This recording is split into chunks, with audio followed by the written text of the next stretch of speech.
Assalamualaikum warahmatullahi wabarakatuh. Halo teman-teman, gimana kabarnya ya? Mudah-mudahan teman-teman tetap sehat, tetap semangat, dan jangan lupa bahagia ya.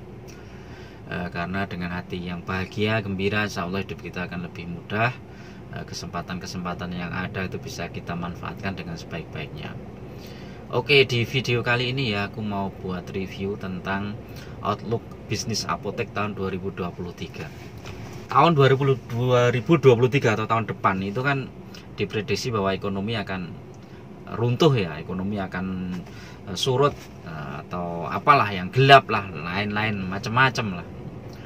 Kira-kira bagaimana prospek bisnis apotek ya di tahun-tahun seperti itu ya, kalau benar terjadi krisis ya.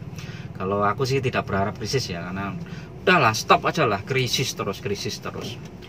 Corona terus, pokoknya kita berharap terus pada Allah, semoga corona minggat, krisis gak ada, sehingga ekonomi baik bisa positif, bisa maju, orang cari nafkah mudah.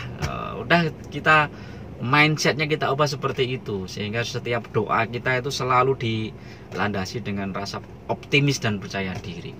Nah, di video kali ini ya aku ingin berbagi ya, terus khususnya bagi teman-teman yang punya bisnis apotek atau yang mau merintis bisnis apotek. Nanti bisa dilihat ini tahun 2023 itu seperti apa, sehingga teman-teman nanti punya gambaran apakah mau melangkah, apakah mau nunda dulu gitu ya. Nah, secara historis ya teman-teman, ini mungkin teman-teman yang baru merintis bisnis apotek perlu tahu ya historisnya ya, perjalanan bisnis apotek itu kalau setiap krisis itu seperti apa ya.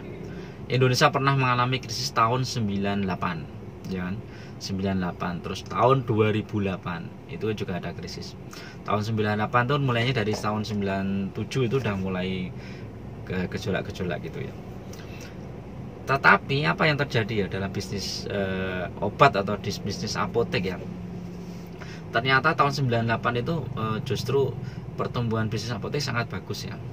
Terutama ini untuk apotek yang sudah punya nama ya, apotek BUMN ya, karena yang punya data tahun 98 itu kan hanya perusahaan-perusahaan besar ya. Dan aku pernah diceritain senior ya waktu itu aku baru masuk tahun 2001, aku masuk ke BUMN itu, diceritain tahun 98 itu wah keren pokoknya.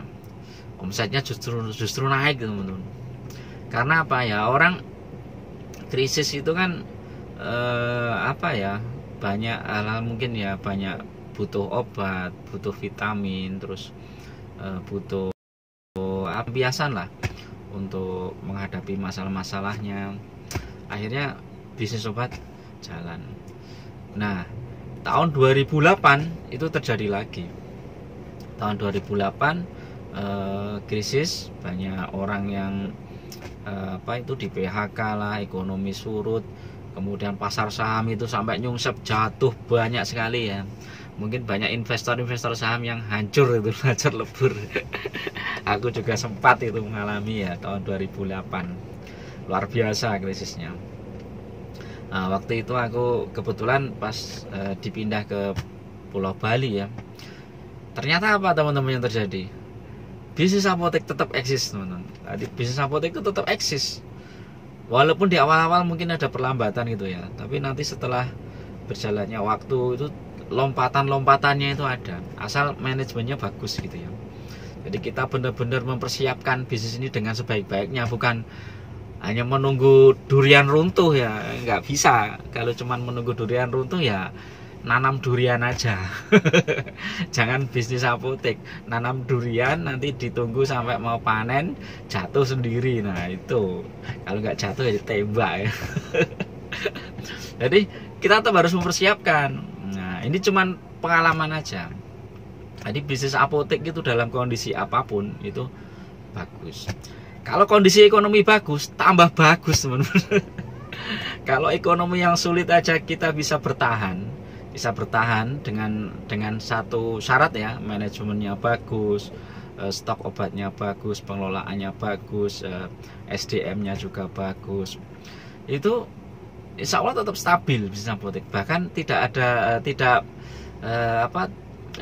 ada kemungkinan juga untuk naik gitu kan.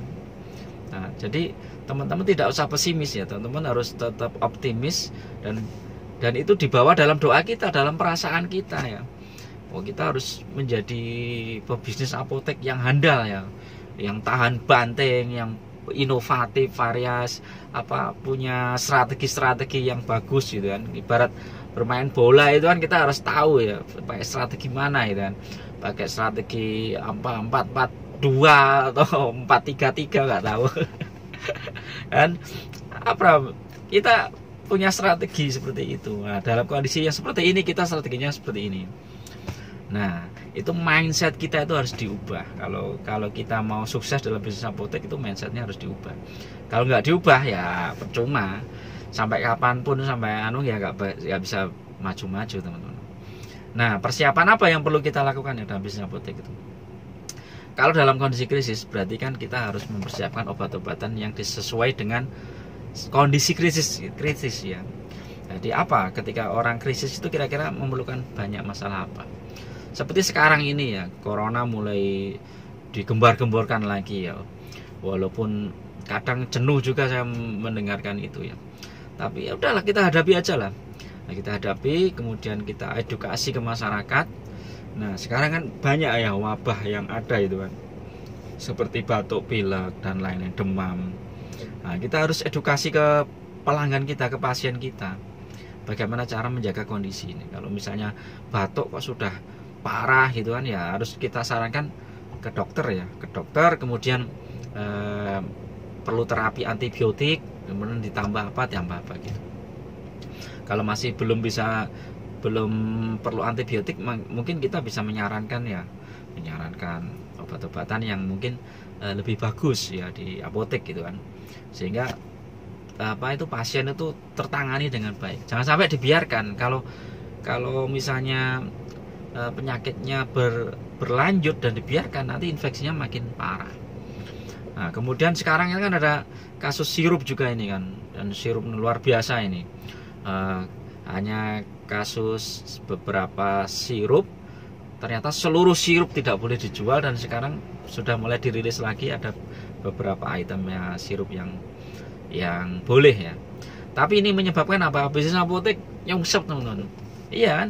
Karena berapa miliar ini kalau di total, mungkin ratusan miliar itu seluruh Indonesia itu yang produk sirup yang berhenti kan, karena nggak boleh dijual. Padahal belum tentu produk sirup itu bermasalah. Nah, bahkan beberapa analisis yang mengatakan belum tentu juga penyebabnya gagal ginjal adalah produk sirup ya, karena ada di beberapa tempat ternyata nggak minum sirup obat itu pun dia kena gagal ginjal ya. Harusnya diselidiki juga itu apa penyebab sesungguhnya. Karena kalau kita terburu-buru menyatakan bahwa penyebabnya ini adalah misalnya sirup, ternyata bukan, maka nanti suatu saat akan terjadi ledakan lagi, dan ini kita akan bingung lagi. Ya bentuklah tim independen lah, ada pakar farmasis di situ, ada pakar dokter, ada pakar farmakologi dan lain-lain, sehingga betul-betul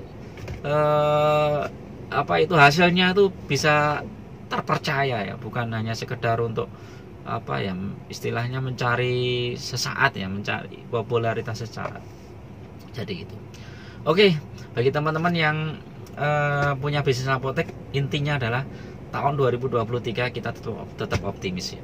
Kita tetap optimis. Yang penting kita mencari strategi yang tepat. Terus kalau yang mau baru buka apotek ya cari lokasi yang tepat. Nah, 3 hal kunci membuka apotek. Aku pernah bikin video di channel ini ya. Lokasi. Kalau lokasinya bagus wes yang lain gampang gitu kan. Tapi kalau lokasinya salah, rumit. Jadi tetap optimis, benar-benar cari lokasi yang tepat. Terus kalau teman-teman mau belajar sama saya, terus nanti ada teman-teman yang lain dari seluruh Indonesia juga yang sudah bergabung, dan mungkin sudah puluhan orang yang sudah berhasil mendirikan apotek. Bahkan saya dikabarin beberapa itu sudah omsetnya hampir dari atas 100 juta ya. Jadi sudah profit ya, walaupun belum ada setahun. Ini saya senang juga, ikut senang. Karena ya ikut membantu ya. Kita diskusi dari awal bagaimana lokasinya, bagaimana strateginya, pengalaman saya akan saya bagikan dan lain-lain. Kita buka semua di mentoringbisnisapotek.com. Jadi teman-teman nanti bisa gabung di situ, atau linknya di link deskripsi ya, di mentoringbisnisapotek.com, di link deskripsi, nanti klik aja di situ gabung. Ini berbayar ya, jadi jangan apa, kok berbayar, tak kasih tahu ini berbayar, karena ya saya juga meluangkan waktu untuk apa, mengarahkan teman-teman semua dari awal dan sampai apotek itu jalan, itu biasanya apa, masih kita diskusikan ya, sehingga benar-benar apotek itu bagus. Oke, itu dulu ya teman-teman, tetap semangat, tetap apa ya, sehat selalu dijaga, dan jangan lupa bahagia, karena kebahagiaan itu kan membuat hidup kita lebih enak, lebih enjoy dalam menjalani hidup. Assalamualaikum warahmatullahi wabarakatuh.